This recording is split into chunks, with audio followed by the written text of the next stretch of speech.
In 1996, deep in the halls of Konami, something was stirring. A task had been handed down from on high to a newly formed team of developers. This task, at a glance, was simple enough. Create a game that would appeal to the Western market, particularly the United States. With a rather unhelpful goal in mind, the team got to work in as much as they could, quickly falling through the cracks as they steadily grew isolated from the rest of the company. An air of uncertainty and resignation befell both members of the team itself and those witnessing their spiral from without. What eventually set the team on course was a little decision made of their own accord rather than being handed down. That was, quite simply, to ignore the directive. Development costs at the time were such that there was less scrutiny on individual projects, not to mention the team was already kind of operating on their own anyway, so this change went largely uncontested. The new direction they opted for was less about bombast and high energy as you might expect from a Western-focused title, and instead became more emotionally driven, centering on the unease and disorientation that comes from not having a clear answer. I can't help but feel the team's own struggles with this very game's development provided fertile ground for thematic inspiration. At the 1998 Electronic Entertainment Expo, after 2 years of shaping their vision into something tangible, the title was at last ready to debut on the world stage. Its crew of developers would come to be known as Team Silent, and the game in question would bear the name Silent Hill. The reception it received was so strong that Konami's top brass at last began paying attention to the little team that could, allocating more staff and marketing to the project in the lead up to its release the following year. Between February and July of 1999, Silent Hill hit store shelves across the US, Japan, and Europe. The title went on to sell over 2 million units, cementing its place amidst Konami's already packed stable of beloved franchises, as well as Team Silent's place in the hearts of gamers, both for what they accomplished with this first title, as well as what the team would go on to do in the years to come. The amount of documentation surrounding the development of the original Silent Hill is honestly surprising. It's to the point that this incredibly abridged summary feels even more inadequate than usual. I could spend pages detailing individual developers, from director Keiichiro Toyama, who left Team Silent following this title's release, before going on to spearhead both Siren and Gravity Rush for Sony, as well as 2024's Slitterhead at Bokeh Game Studios. Or composer Akira Yamaoka, who joined the team after the original composer left, and not only went on to play a role on pretty much every subsequent Silent Hill game, but in the process became arguably one of the most successful and well-known composers in the video game industry. Then there's Takayoshi Sato, who, as CGI director and character designer, was the sole person behind every single 3D cutscene, a task that frequently saw him sleeping in the office under his desk. Luckily, his work drew no shortage of acclaim, and he would go on to join Nintendo as a visual producer, working on everything from Mario vs. Donkey Kong to Luigi's Mansion 3. I could go on, but for the sake of brevity, I'll just say that if you have any interest in video game history, you owe it to yourself to look into the development of the original Silent Hill, as well as the history of Team Silent as a whole.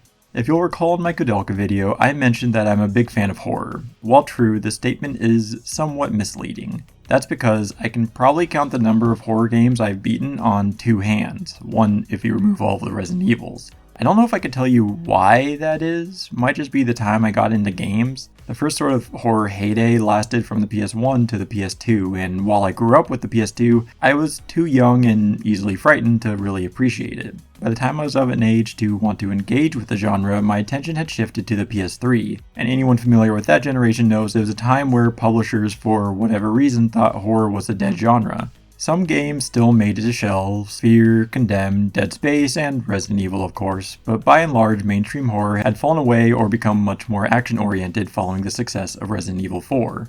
For Silent Hill, this era was a bit of a rough one. Team Silent had been disbanded following the release of Silent Hill 4: The Room, with Konami handing the reins off to various Western developers to mixed success. Some, like Origins and Shattered Memories from Climax Studios, were generally well received, while Double Helix's Homecoming and Vatra's Downpour were less so. And of course there's Hideo Kojima's and Guillermo del Toro's PT, aka Silent Hills, which is a whole other thing on its own even without the Silent Hill connection.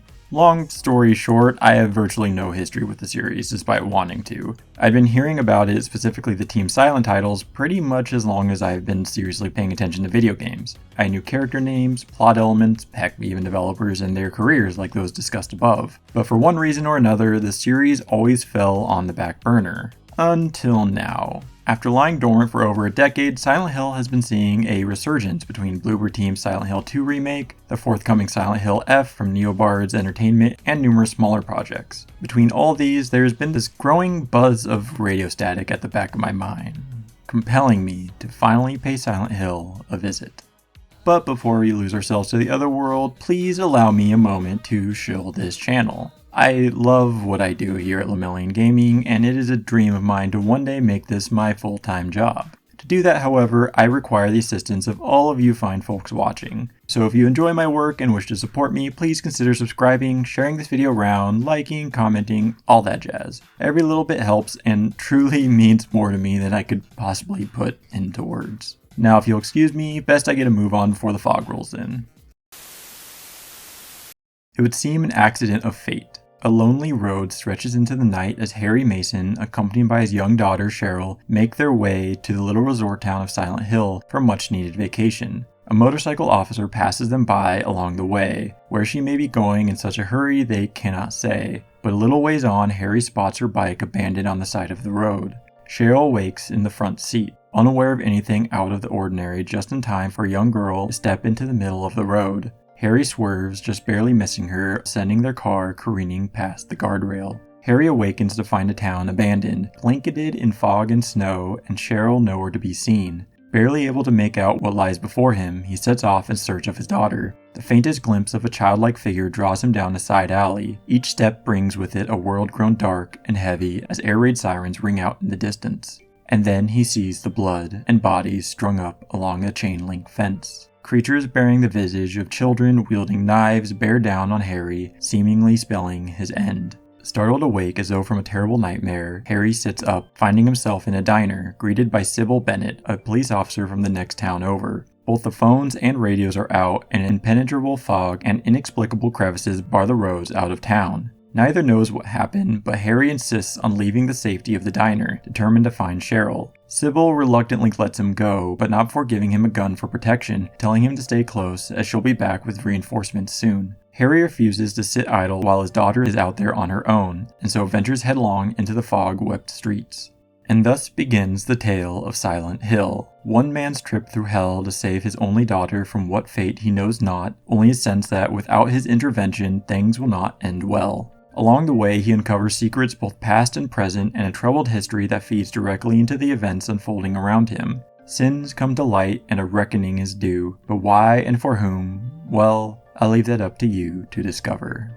Silent Hill makes use of one of my favorite approaches to storytelling. That is, from the outset, our protagonist has a very clear and well-defined goal. In this instance, it's finding Cheryl. Along the way, the world is gradually filled in, adding depth and context through character interactions, scattered documents, etc. These serve to recontextualize the events of the narrative Harry finds himself within without changing his ultimate objective. The majority of the world building is relegated to the aforementioned documents, think news articles, diary entries, and the like. As such, much of it is missable if players aren't thorough. But because of the focused nature of Harry's journey, that only affects the wider narrative and incentivizes repeat playthroughs. The bits and pieces present in cutscenes are more than enough to provide a satisfying experience, while hinting at details left to be uncovered. This goes hand in hand with the game's 4 main endings. There are 2 side quests that directly correspond to which ending you receive. One determines if you see the good or bad ending, while the other determines if you get the plus or standard version of said ending. There is also a separate 5th joke ending that can only be achieved on New Game Plus and is definitely worth looking up if you don't intend on getting it yourself. I won't delve into specifics for the 4 main endings, but each one does build on the one below it, from bad to bad plus to good plus, which for me meant good plus made for the most complete experience. I used a spoiler-free guide to help me along the way since I was only planning on playing through the game once, but my playthrough did only clock in at just under 7 hours, so hoofing it through multiple times to see different endings isn't a big ask. I found the wider narrative surrounding the town of Silent Hill to be a compelling one. There's an interesting marriage between old and new. It would be easy to just paint Silent Hill as a small town with a long-standing darkness hidden away, and that is most definitely here, but the changes undertaken in an attempt to modernize the town into a resort destination has brought along its own set of issues. Secrets then do not only lie in the past, but the present as well, compounding and spreading until the entire town and its residents are subsumed beneath them.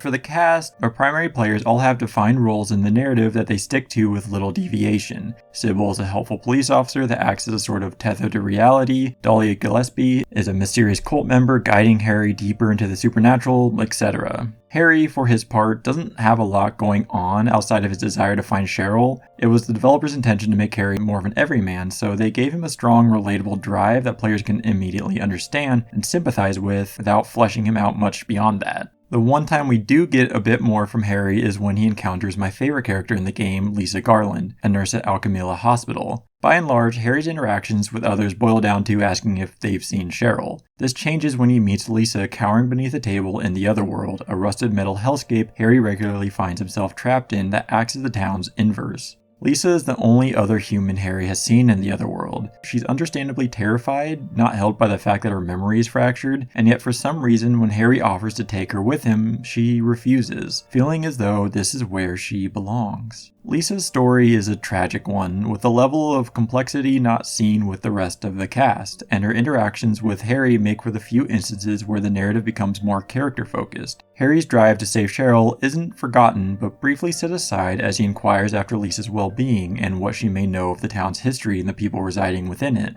There's a lot that can be read into this relationship. Harry lost his wife several years prior to the events of the game, and so perhaps he finds some connection with Lisa. It may be attraction, or sympathy, or just a sense that she's somehow connected to what's going on. Given what I know of later entries in the series, it wouldn't surprise me if Lisa's character formed some amount of the foundation upon which future narratives would be built.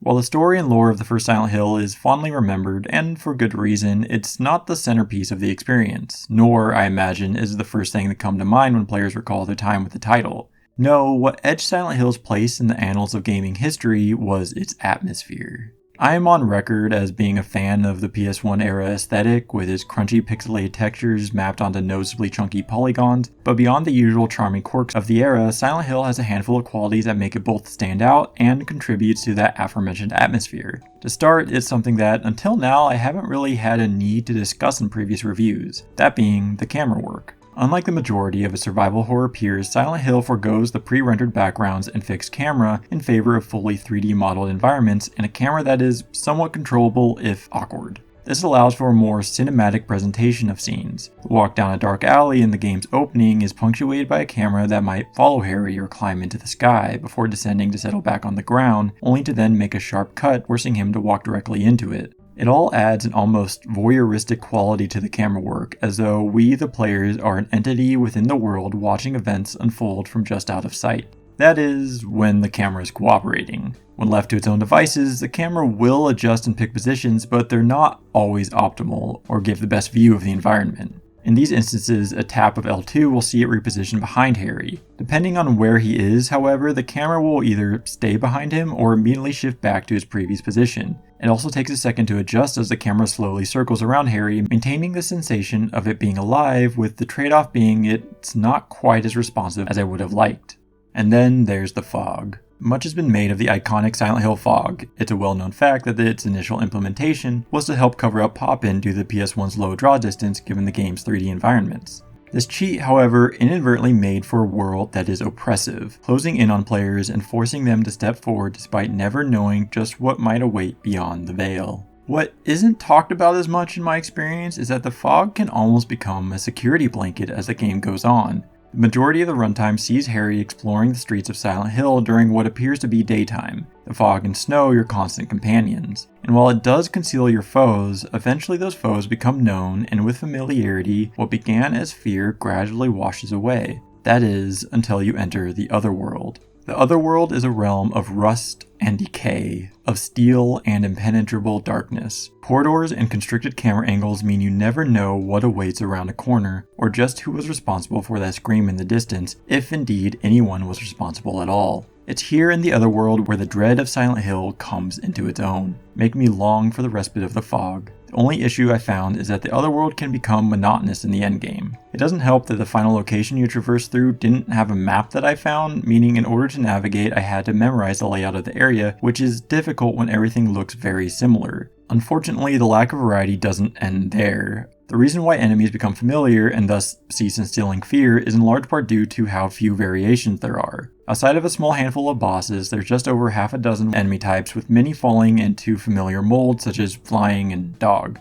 Of these, all but like 2 or 3 are cut from the same pale fleshy cloth, leading them to become visually dull. To end on a more positive note, the character designs are solid, easily distinguishable from one another, and I would say they do a good job of, at a glance, giving a feel for the cast. Harry, as your average everyday guy, looks the part, uniquely ordinary with no standout stylistic choices. Sybil's officer uniform is clean, buttoned up, showing she's by the book and there to help. Lisa with her red cardigan draws the eye while also differentiating her fit from what otherwise is a standard nurse uniform. The CG ramps up the uncanniness of the designs, likely due in part to its attempt to go for a more realistic look on hardware that just isn't capable of it. But the end result makes for readable yet unsettling characters that only serve to heighten the disconcerting nature of the game's world. Granting further life to the characters is, of course, the voice cast, which may be the weakest part of the experience overall. They're not terrible by and large, but more middle of the road when it comes to this era of games. Nowhere near the cheese of the first Resident Evil, but likewise falling far short of the bar set by Metal Gear Solid. The weakest performance is easily Michael Gwynn as Harry. His performance here is wooden and lacking any sense of energy, making what should be a frantic search for his young daughter feel mundane and more like he's looking for the TV remote. My daughter. I've got to find her. No way. It's dangerous out there. In that case, I need to find her now. Cheryl's my little girl. I can't just leave her out there by herself. The rest of the cast do their jobs, not standing out one way or another, with the one exception once again being Lisa. Portrayed here by Thessaly Lerner, she is easily the most emotionally complex character in the roster, especially as she begins to regain her memories. Lerner is able to impart a sense of melancholy in her performance that I really enjoyed and made me wish we could have seen more from Lisa. But while I was down there, I got this weird feeling. Like I'd been there before. Like something happened there. But I can't quite remember somehow. What was it? Harry, help me. I'm so scared. I can't take this. Alright, I've buried the lead on the sound front long enough. I don't think it's hyperbole to say that this game and series would not be what it is without the work of Akira Yamaoka as composer and sound director. Yamaoka had been in the industry since 1991, but it's here in Silent Hill that his work truly began garnering attention. His score is often ambient and industrial. The world will be near silent before a low, humming drone fades in for no other reason than to set you on edge. Or you might leave a quiet hallway only to be wallowed by the sound of pistons and heavy machinery operating just off screen. The uncaring churn of industry acts as the perfect companion piece to an unfamiliar, decaying, and hostile world. Then there's the rest of the soundscape. Crackling radio static warns you of some beast lingering just beyond your line of sight, with further layers added when more than one enemy is present. There's creaks and groans and door slams and shattered glass, all of which could be an enemy or it could just be there to fuck with you. Where many horror titles use spikes to instill moments of fear, Silent Hill uses a ramp to instill a pervasive sense of anxiety that sticks with you throughout the experience. That's not even touching on the more traditional compositions. I've been obsessed with Yamaoka's use of the mandolin in the game's main theme for over a decade. The way it bleeds into the guitar and keyboard made such an impression that it stuck with me despite not having played the game. That may be my overall favorite on the OST, but the song I want to highlight here is another low-key fave of mine. That song is Tears Of. With its ethereal, almost chill-hoppy vibe, it's a small slice of serenity amidst a viscerally harsh aural landscape. Even still, it manages to fit in perfectly with bits of crackle and static, all the while hinting at the emotional intent underlying the game's narrative.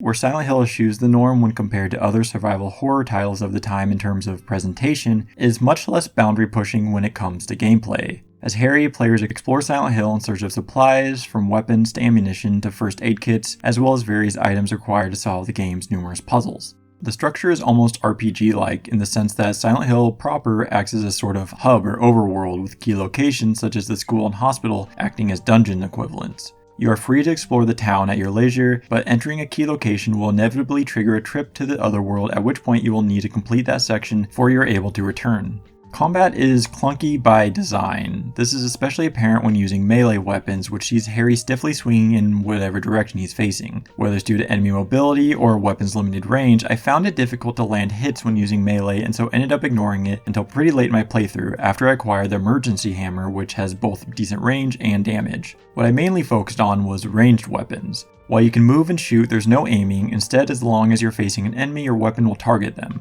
Harry, not being a firearms expert, might miss depending on factors such as distance and visibility. He has a flashlight clipped to his pocket that can be turned on and off with the press of a button. Turning it on illuminates the area, making enemies easier to hit, as well as providing other benefits such as allowing Harry to actually read his map. Turning it off does make Harry less visible to enemies, but the cons outweighed the pros for me, meaning I just left it on at all times. I did mention earlier that Harry has a radio that plays static when enemies are nearby. This can also be turned off if you'd rather have the enemy's presence be hidden. Both provide a unique sense of horror, one being driven by surprise, the other by anxiety. It's at this point I should note that I played the game on easy. As such, I found health restoratives and ammo to be overwhelmingly plentiful and enemies to be manageable both in terms of difficulty and number. I know that resources are more scarce and enemies are more plentiful in higher difficulties, so if that's your jam, definitely bump it up a bit. I never grew tired of combat, owing more I think to the short runtime than anything else. The lack of enemy variety and shallowness of their move pools means I could easily see myself growing wary of them if the game was longer. As is, while I still would have preferred a few more types, what's here was serviceable. Except for the flying enemies. They have a tendency to swoop in, take a couple pot shots, and then fly off, which got annoying enough that I just started running past them. As for the bosses, while few in number, each proved to be a highlight with cool designs and mild combat shakeups that help punctuate the respective sections of the game. But I also mentioned puzzles, and there are a fair few brain teasers in Silent Hill to the point that I even had to break out the pen and paper to take notes to help me figure some of them out. Most were fun to parse through, but one in particular, the Zodiac puzzle in the final area, did stump me enough that I ended up turning to a walkthrough for assistance. There's no inventory limit, so you're free to gather up items to your heart's content. Puzzle items are location specific. What you find in town will typically be used in town, while items found in key locations will be used there, etc. This way, if you're uncertain of how to progress, you can rest assured that whatever you need should be in the immediate area. But it's now time to address the most contentious aspect of both Silent Hill and PS1 era survival horror titles in general. That is, the movement. For those unfamiliar, old school survival horror is notorious for using tank controls. As the name implies, imagine Harry as a tank. Up on the D-pad or analog stick moves him forward regardless of what direction he is currently facing. Down then kicks him into reverse, while left and right will turn him in place in each respective direction. Tank controls by their nature are incredibly stiff and can make normally simple actions such as turning around or navigating to a specific location to pick up an item feel laborious. This is compounded by the camera issues discussed in the presentation section, leading to moments of disorientation as you adjust abrupt camera shifts. Theoretically, tank controls should make things easier when dealing with a changing camera since the controls are static regardless of which direction you're facing, but there's a definite learning curve that can result in a lot of running into walls and accidentally going back the way you came. It took a while, but I did get used to the controls. Note that I'd say used to and not good at, as evidenced by the footage you've been seeing on screen. While I still made plenty of navigation mistakes up to the end, I never felt that the controls got annoying or actively hindered my enjoyment of the experience. I typically try for a level of eloquence when summarizing my thoughts on a game, but honestly my biggest takeaway from Silent Hill is just, it's really neat. The game is a bit janky and unrefined, but the underlying passion for the project can be felt in every facet, even its flaws. I can see what Team Silent was going for with things like the semi-sentient camera, imprecise combat, and heavy movement. It all makes sense as a means of channeling the specific type of horror they were going for, even if their choices don't always enhance the experience for me in the way they probably intended. This first game then is very much a learning project, a space to put out ideas to be later refined if given the chance. But does that make for a game I would recommend? I wish I could say yes, but I don't think so. No matter how great the atmosphere or intriguing the story, I can't help but feel the actual act of playing the game will prove to be a deal breaker for many. With so many games vying for players' time, it's understandable to drop something like the original Silent Hill in favor of an experience that's more accessible. This is made worse by the fact that there's no legal means of playing it on modern platforms. The last port it saw was as a PS1 classic on PS3, PSP, and Vita, so unless Konami remakes it or puts it out on current hardware, your best bet is emulation, unless you want to shell out a couple hundred USD for a physical copy. Even if I'm hesitant to recommend it, Silent Hill does deserve to be experienced, both on its own merits and to see where such a beloved franchise got its start. Horror is a genre that in general I think benefits from being played for yourself, but there are plenty of folks who'd have as much trouble stomaching the scares as they would the controls. Luckily, watching a playthrough, especially with friends, is an excellent alternative. Either way, my time in Silent Hill is far from over, and I may be developing a masochistic streak because I cannot wait to step back into the fog.